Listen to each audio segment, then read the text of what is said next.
Hey team, so in this video I'm going to be sharing how you can generate content ideas more consistently through and at least for your LinkedIn content because you obviously know you need to post content consistently. However, generating the ideas is a whole new question. So this is what I like to do. So first and foremost, if we actually look at, or at least my content strategy, I like to focus on three different types of people. We have people that are problem unaware, people that are problem aware, and people that are solution aware. Now I have talked about this in other videos, but just to sum this up, we have problem unaware. So these are the people that are unaware of the problem they face, but have a like a desire that they want. So this might be, say, addressing misconceptions that they currently have that they don't realize are actual misconceptions, right? Then we have problem aware, so people that are aware of the problem they face, in terms of getting that dream result, but they are unaware of the solution and what works. So this, for example, might be trying to resonate with their pains and give them actionable next steps. And then we have solution aware. So these are the people that are aware of the problem and the solution, but they just need one that effectively works. So in this case, this might be content that say, showing social proof that your solution works. So with that out of the way, I want to get straight into it. So really, when I'm thinking of getting content ideas for each of these areas, the first and foremost, which is the easiest thing for you to do, is I like to, at the very beginning, I'm going to zoom in here. Um, is identify all of the pains. I want to list out all of the pains that my ideal client is facing. This will be in terms of, say, things like problems. This might also be, say, like fears, um, or just any form of like perhaps even roadblocks. And like I said before, my handwriting is very bad. But really having the pains here and making a list of these pains in terms of problems, fears, and roadblocks is really the first thing you're going to be able to do. Because this will really help you understand exactly what problem they face, what's in the way of that problem, so the roadblocks and the fears, and more about perhaps things that they've tried before that haven't worked and such. So what we then want to do is we want to then make stuff that is specific to each of these areas, right?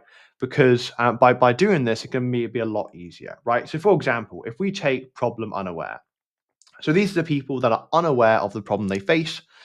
So as in, probably they're dealing with quite a few, say, common misconceptions, or they're just not really aware that they can get a certain result. So, for example, first thing, like I've mentioned before, would be misconceptions. Now, misconceptions, for this, you want to jot down all the possible misconceptions your ideal client currently thinks about getting a dream result that is false. Right. So, for example, one of, say, mine in terms of my industry could be the sense that, commenting for, say, I don't know, 1 to 2 hours a day is good for lead generation, is good for LinkedIn and whatever, right? Which for me, I believe that this is false, right? I believe that this is false because, well, sure, maybe to grow your account potentially, but to generate leads and to sign clients on LinkedIn, which is what a lot of people are on there for, or at least for business wise, this is not it. This is not it, in my opinion. So if I create content that's centered around this whole misconception around, hey, you shouldn't be commenting for 1 to 2 hours a day if you want to sign clients through LinkedIn. Here's why, blah blah blah.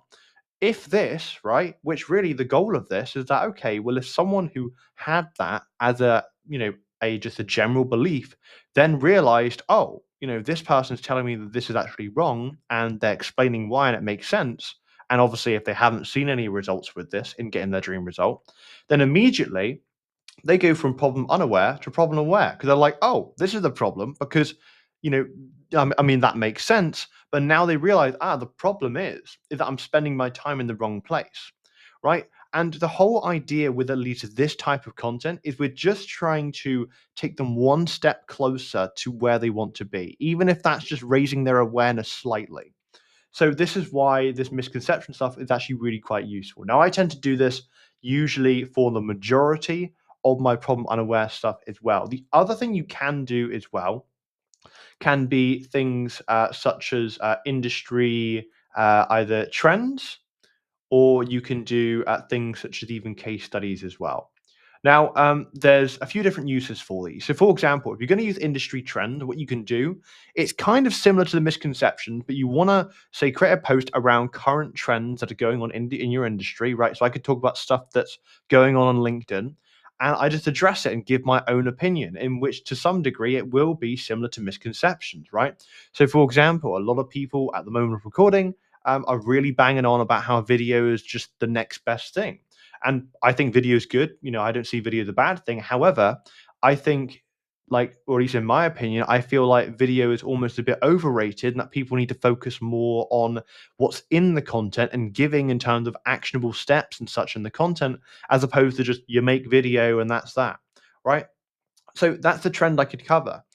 Industry case studies is a different use case, but industry case studies are more to show your idle clients that it is possible to get their desired state, right? So, for example, if I wanted to convince, say, people that they should start creating content to drive more revenue for their business, I could talk about, say, Alex Hormozy, and I could refer to the amount of millions that he spent on content and the millions he's gotten back from it, right? And so I could make that and I could show that, and that to someone that is trying to sort of drive revenue for their business and such, that isn't creating content, might realize, this is the problem because I want this dream state, but I'm not making content.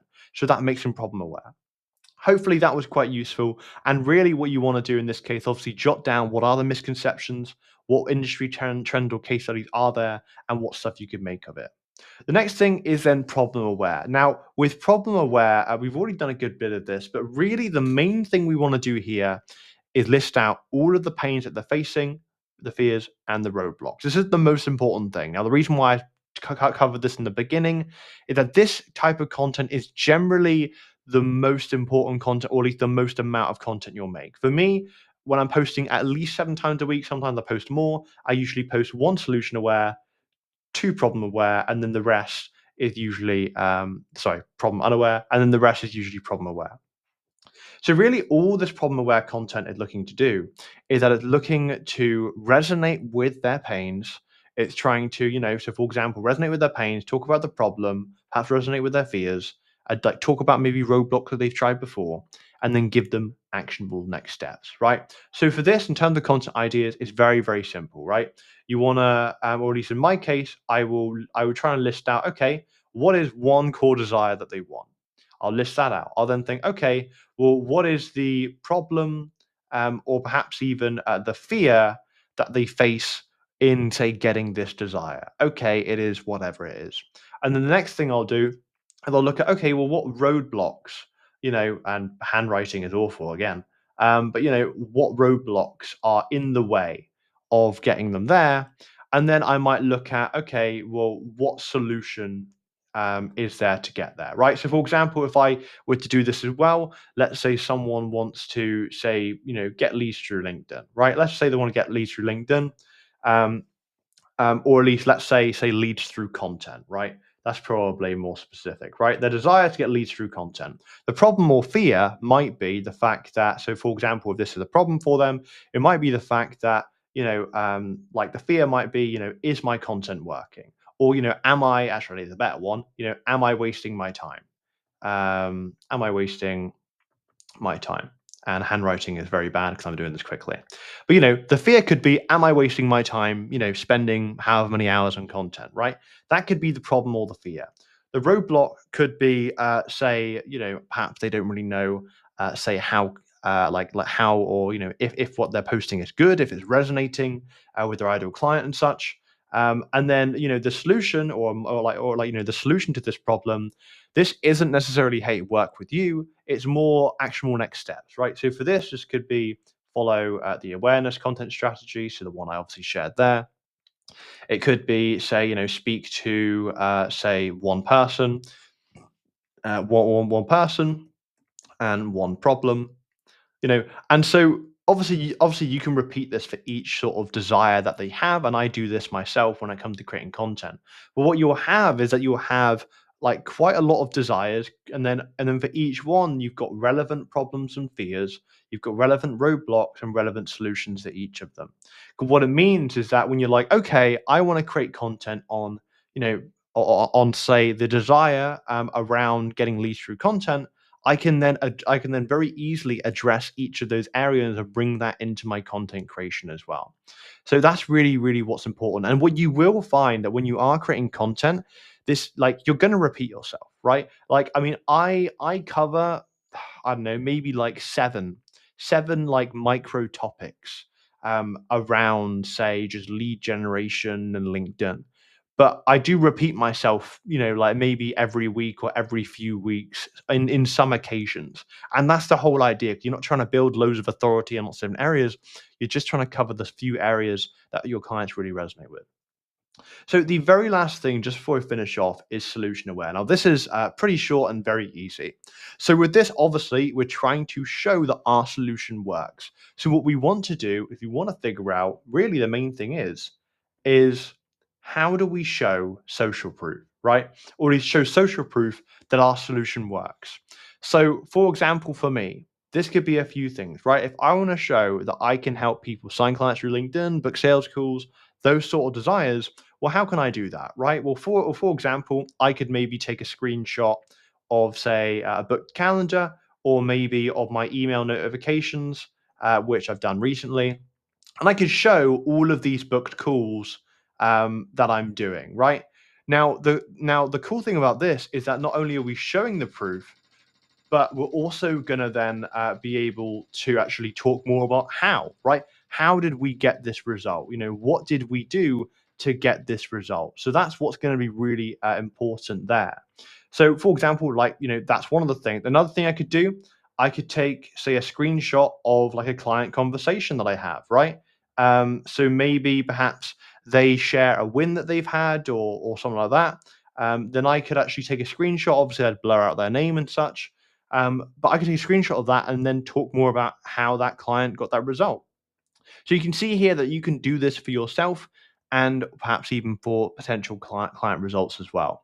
So really, you just want to identify how you're going to show proof, right? So for example, a common one as well, like let's say, you were say like a weight loss coach. A very common form of showing social proof is that side by side comparison of, hey, this person is, or he's overweight, this person is, well, now slightly less overweight or a lot fitter, right? So that's obviously a very good example, but it shows that, hey, I have gotten this result either for myself or for someone else.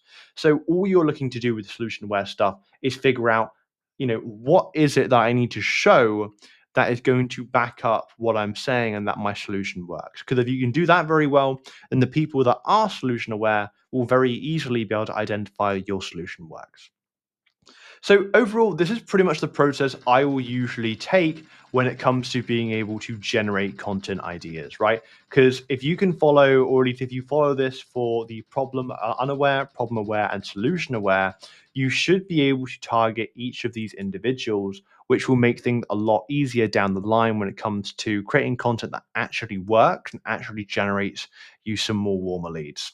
But hopefully you found this useful. Now, obviously, there's a lot more than just content that generates to lead generation. There's also optimizing your profile and even outreach as well. And I do cover these two topics in other videos and even in my community below. In like within my sort of 7-stage challenge, which I'm doing at the moment. So if that's of interest to you, you can obviously look at the other videos, or you can join my LinkedIn community in the link below. But that being said, hope you found this useful, and I'll chat soon.